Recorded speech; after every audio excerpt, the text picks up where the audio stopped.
ये न्यूज के थंबनेल में तो आप समझ गए होंगे कि ये न्यूज जो है वो समीर वानखेड़े और नवाब मलिक, आपको याद होंगे नवाब मलिक, भूले तो नहीं?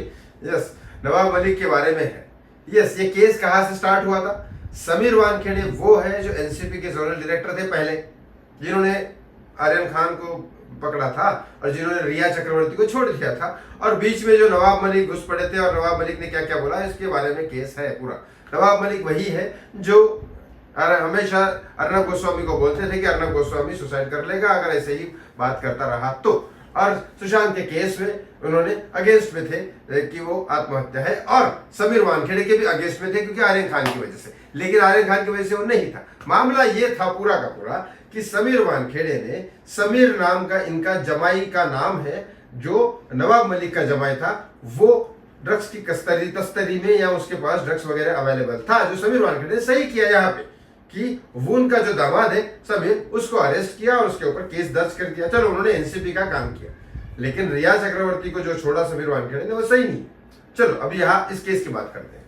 तो आर्यन खान का केस जो हुआ, आर्यन खान के केस में नवाब मलिक को आर्यन खान के कंधे पे बंदूक रख के समीर वानखेड़े के ऊपर निशाना साधने का मौका मिल गया, तो उसने चालू कर दिया एक एक चीजें खोलना, जो कुछ चीजें सही भी थी, कुछ चीजें गलत भी थी। लेकिन यहाँ पे समीर वानखेड़े ऊपर से मामला दर्ज कर नहीं रहे थे, उसके ऊपर केस ही नहीं कर रहे थे नवाब मलिक के ऊपर, क्योंकि कहीं ना कहीं मामला कहीं ना कहीं गड़बड़ा जा रहा था, क्योंकि 25 करोड़ का वसूली का मामला जो था वो तो कहीं ना कहीं गड़बड़ा जा रहा था, और वहां पे कुछ बीजेपी के नेता मिल गए और वहां पे कुछ लोग फ्रॉड मिल गए।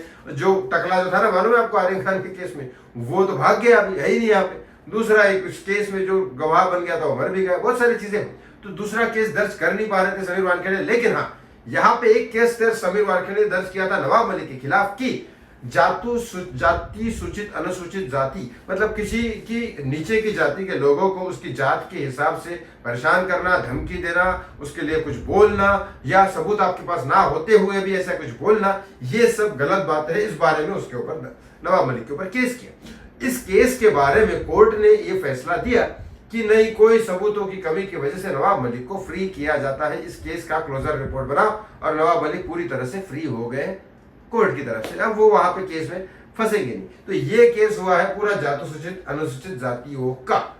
लेकिन यहाँ आपको क्या लगता है, कौन सच्चा कौन झूठा? कमेंट बॉक्स में कमेंट करके जरूर बताएं। थैंक यू सो मच, बहुत बहुत धन्यवाद।